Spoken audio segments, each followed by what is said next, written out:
ఓ రకంగా. ఏనాటి నుంచినో ఉన్నటువంటి ఎంఎస్ఎంఈలు ఇవన్నీ ఒక ఎత్తు, ఇప్పుడిప్పుడే పుట్టుకొస్తున్నాయి. ఇవాళ పరిశ్రమ పెడితే దాన్ని లాభాలు వచ్చి పన్నులకి ఎప్పటికి కట్టాలి మనకి, 10 ఏళ్ల తర్వాత 15 ఏళ్ల తర్వాత.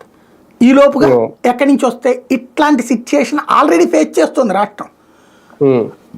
వచ్చే డబ్బులంతా జీతాలకు పోతుంది, పైన ఓ 10 రూపాయలు మిగులుతుంటే మెయింటెనెన్స్కి పోతుంది. ఇవాళ మనం ఏదైతే పైన కావాల్సినటువంటి సంక్షేమ పథకాలు వీటన్నిటికీ ఏం చేస్తున్నాం, అప్పులు చేస్తున్నాం.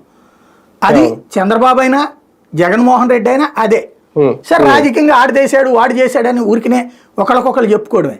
ఇప్పుడు వీళ్ళ మీద 26,000 రూపాయలు ఇస్తే ఒక అంగన్వాడీ రూట్లో నుంచి వాళ్ళ మనసుతో ఆలోచిస్తే, ఆ మహిళ మనసుతో మనం ఆలోచిస్తే ఇవాళ పెరిగిన రేట్లు 26,000 ఏముందయ్యా అనిపిస్తుంది. అంతే, అవును, కరెక్టే. కానీ ప్రభుత్వ ఆస్పెక్ట్లో చూస్తే వాళ్ళు ఏం పని చేస్తారని, ఓ ప్రైవేట్ స్కూల్ టీచర్ చేసే పని అంత చేస్తారు వాళ్ళు అని వీళ్ళు అంటారు. రెండవది, అంత భారం ఎక్కడి నుంచి మోస్తామంటారు. సరే, మధ్య మార్గం ఏంటి?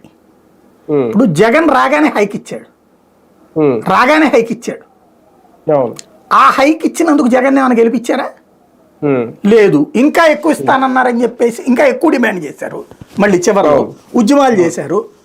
ఆ తర్వాత ఇప్పుడు వీళ్ళు ఇవ్వలేదని మళ్ళీ ఇప్పుడు ఉద్యమం చేస్తున్నారు. పోనీ ఇస్తే ఓటేస్తారని నమ్మకం ఉందా? ప్రభుత్వాలు